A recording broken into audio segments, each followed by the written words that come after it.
மொத்தத்துல உங்களுக்கு டாஸ்க் நல்லா நடக்கக்கூடாது. என்ன இன்டென்ஷன்ல இந்த டாஸ்க் கொடுத்தாங்கன்றது தெரியவே கூடாது. மத்தவங்க அதை பண்ணவே கூடாது. அதானே? ஜாக்லினோட ரசிகர்களுக்கும் ஜாக்லினோட சப்போர்ட்டர்ஸ்க்கு எனக்கு ஒரு கேள்வி. இப்ப இவங்க உள்ள பண்ணிக்கிட்டு இருக்கிறத பார்த்து ஃபயர் விடுறதுக்கு நீங்க வந்தீங்கன்னா உங்கள மாதிரி இந்த பிக் பாஸ் ஷோவை புரிஞ்சிக்கவே முடியாத ஆட்கள் யாருமே இல்லை. இந்த ஃபன் டாஸ்க் கொடுக்கப்பட்டதுக்கு காரணமே இதுல இருக்கக்கூடிய ஃபன் எலமெண்ட்ஸ் தான். எல்லா வருஷமும் இந்த ஷோல வந்து பாத்தீங்கன்னா இந்த குறிப்பிட்ட டாஸ்க்கு எவ்வளவு ரசிகர்கள் இருக்காங்கன்னு பார்த்தா தெரியும். ஜாக்லினுக்கு அவங்க ஃபயர் ஃபயர் ஃபயர். உள்ள என்ன பண்ணிட்டு இருக்காங்க தெரியுமா? உள்ள பிரின்சிபல் அண்ட் வைஸ் பிரின்சிபல் இவங்க ரெண்டு பேத்துக்குள்ளேயும் என்ன நடக்குது? எனக்கு வாயில நல்லா நல்லா வருது. இவங்க நான் சொல்றேன் வர்றேன், எனக்கு அவ்வளவு டென்ஷன் ஆகுது. பிரின்சிபல் வைஸ் பிரின்சிபல் இவங்க ரெண்டு பேத்துக்கு நடுவுலயும் ஒரு லவ் கண்டென்ட் ஒன்று இருக்கு. இருக்கா இல்லையா? இருக்கு. இது வந்து வைஸ் பிரின்சிபல் வந்து பிரின்சிபலை கரெக்ட் பண்றதுக்கு ட்ரை பண்றாரு. இது ஸ்கிரிப்ட்லயே இருக்கு. இருக்கா இல்லையா? இருக்கு. இங்க வந்து பாத்தீங்கன்னா கார்டன் ஏரியால சைக்கிள்ஸ் நிறுத்தி வைக்கப்பட்டிருக்கு. இந்த சைக்கிள்ஸை வந்து எடுத்து ஒன்று ஓட்டுங்கடா அப்படின்னாதான் நான் வைஸ் பிரின்சிபல் வச்சு ஓட்ட முடியும் அப்படின்னு ஒரு கண்டென்ட் ஒன்று கிரியேட் பண்றாங்க வர்ஷினி. ஓகேவா? அவங்க முழுக்க முழுக்க அவங்க ரெண்டு பேத்துக்குள்ளேயும் ஒரு ஸ்கிரிப்ட் கொடுக்கப்பட்டிருக்கு. அந்த ஸ்கிரிப்டுக்கு இவங்க ரெண்டு பேரோட லவ் செட் ஆச்சா இல்லையான்றது ஒன்று யோசிக்கணும் இல்லையா? அதுக்காக ஒரு எஃபர்ட் ஒன்று போடுறாங்க. உடனே வந்து இதை பார்த்துட்டு வந்து ஜாக்லின் பண்றாங்க பாருங்க ஒரு ஒரு நாடகம். எந்த அளவுக்கு நாடகம்னா அது எப்படி நீங்க அதை பண்ணலாம், அது எப்படி நீங்க இது பண்ணலாம், அப்படி பண்ணலாம், இப்படி பண்ணலாம். ஒரு டீச்சரா இருந்துட்டு ஒரு பிரின்சிபலா இருந்துட்டு நீங்க எப்படி ஒரு ஸ்டூடெண்ட்டை கூப்பிட்டு அதுவும் முன்னாடி வச்சு நீங்க ஓட்டலாம்? எப்படி இவங்க இதை பண்ண போதே தெளிவா சொல்லிட்டாங்க. வைஸ் பிரின்சிபலை வச்சு ஓட்டுறக்காது. இது ஸ்டூடெண்ட்ஸுக்கு புரிஞ்சிருச்சு, அங்க இருக்கவங்களுக்கு. நம்மளும் அதை பார்க்கறோம் 24/7. ஜாக்லின் கண்டென்ட்டுக்காக லோ லோ லோ லோ லோ லோ லோன்னு அலையிறாங்கன்றது இந்த ஒரு கண்டென்ட்டை வச்சு ஜாக்லினோட ரசிகர்கள் தயவு செய்து தெரிஞ்சுக்கங்க, புரிஞ்சு நடந்துக்கங்க.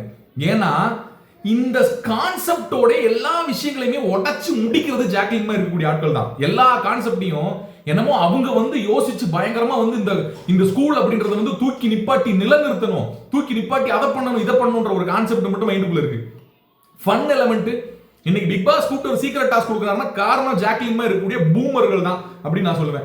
இவங்க இந்த கண்டென்ட்டை ஃபுல்லாவே எதுக்கு பயன்படுத்திக்கிட்டாங்க? அவங்களுடைய ஸ்கோரிங்காக. என்ன பண்றாங்க? நாளைக்கு நம்ம எப்படி கேள்வி கேட்போம், நாளைக்கு நம்ம எப்படி இது பண்ணுவோம், நாளைக்கு நம்ம எப்படி இது பண்ணுவோம். ஒரு பிரின்சிபல்கிட்ட பேசுற மாதிரியா பேசுறீங்க? ஓ சாரி சாரி சாரி.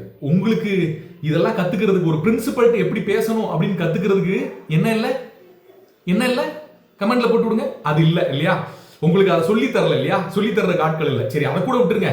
நீங்க இந்த பிரின்சிபலா இருக்கக்கூடியவங்க இப்படி பண்ணிட்டதுனால நாளைக்கு வந்து ஸ்டூடெண்ட்ஸ் வந்து உங்களை வந்து மதிக்க மாட்டாங்க, அப்படி பண்ண மாட்டாங்க, இப்படி பண்ண மாட்டாங்க, எப்படி ரூல்ஸ் போடுவேன்னு கேக்குறீங்களே. ஒரு பிரின்சிபலை நிக்க வச்சு ஒரு டீச்சர், சாதாரண மாரல் சயின்ஸ் டீச்சர் எந்த ஸ்கூல்ல இவ்வளவு தூரம் கேள்வி கேட்பாங்க? அதை பார்த்து மாரல் சயின்ஸ் டீச்சரை இந்த கேள்வி நாக்க போடுகிற மாதிரி கேக்குது. இந்த பிரின்சிபலை மதிச்சாருன்னா மதிக்காட்டி என்ன அப்படின்னு ஸ்டூடெண்ட்ஸ் யாரும் நினைக்க மாட்டாங்களா?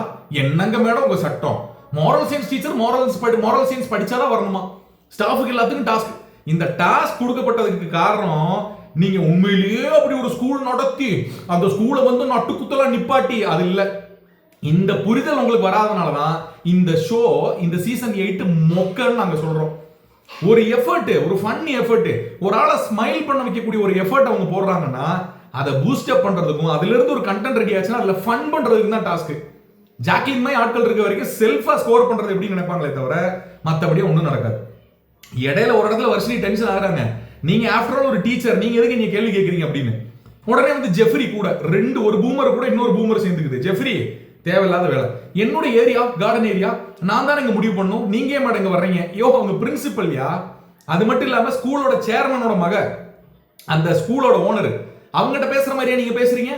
மஞ்சரி வந்து பேசுறாங்க இல்லையா ஒரு விஷயம். இப்போ வந்து பேசுறாங்க மஞ்சரி என்ன பேசுறாங்கன்னா, மேடம் நீங்க அதை பார்த்து பண்ணல மேடம், அதுதான் லைனு, அதுதான் மீட்ரு. ஒரு பிரின்சிபலா இருக்காங்கன்னா அவனை கேள்வி கேட்கறதுக்கு எந்த நோரல் சயின்ஸ் டீச்சருக்கும் எந்த இதுவும் கிடையாது. நம்ம ஏன் இவ்வளவு டென்ஷனா பேசுறோம் அப்படின்னா வந்து நம்ம கமெண்ட் செக்ஷன்லயே வந்து பயங்கரமான ஃபயர், அப்படி இப்படி ஜாக்லின் மாஸ் பூஸ், ஒரு பூஸும் இல்ல. செல்ஃபா வந்து தனியா ஸ்கோர் பண்றதுக்கு எந்தெந்த இடங்கள் இருக்கோ, நான் இதை பண்ணேன்னா வெளியே பயங்கர இதாகும், நான் பாயிண்ட் பிடிச்சிட்டேன், நான் அப்படி பேசுறேன் அப்படின்னு பேசிட்டு இருக்காங்க. உள்ள ஒரு வெங்காயமும் கிடையாது. இவங்கள மாதிரி ஆட்கள் இருக்கனாலதான் அந்த ஃபன் எலமெண்ட் வரவே இல்லை. எவனையுமே உள்ள வந்து ஒரு ஜெல்லாக விடவே இல்லை. இது வரைக்கும் யாரையுமே உள்ள ஜெல்லாக விடவே இல்லை. எப்படி அந்த ஃபன் எலமெண்ட் வரும்?